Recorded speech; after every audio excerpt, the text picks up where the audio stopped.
নানা আয়োজনে দেশের বিভিন্ন জেলায় পালন হয়েছে অষ্টম জাতীয় নিরাপদ খাদ্য দিবস। দিবসটি উপলক্ষে সেমিনার হয়েছে হবিগঞ্জে। জেলা প্রশাসকের প্রশিক্ষণ কক্ষে এতে প্রধান অতিথি ছিলেন জেলা প্রশাসক ডক্টর মোহাম্মদ ফরিদুর রহমান।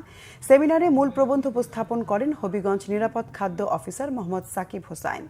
খাগড়াছড়ি জেলা প্রশাসকের কার্যালয়ের সম্মেলন কক্ষে অনুষ্ঠিত সভায় প্রধান জেলা প্রশাসক মোহাম্মদ ABM ইফতেখারুল ইসলাম খন্দকার বলেন, নিরাপদ খাদ্য নিশ্চিতে আইন প্রয়োগ করা হবে। এ সময় বিভিন্ন ফল ও সবজি উৎপাদনে পরিমিত মাত্রায় কীটনাশক ব্যবহারের পাশাপাশি বাগানে কীটনাশক ব্যবহারের অন্তত 2 সপ্তাহ পরে মাড়াই করার অনুরোধ জানান।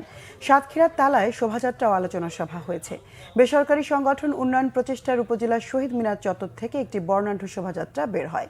পরে উপজেলা কনফারেন্স রুমে এই আলোচনা সভা হয়। একই ইস্যুতে সেমিনার হয়েছে জয়পুরহাটে জেলা প্রশাসকের সম্মেলন কক্ষে।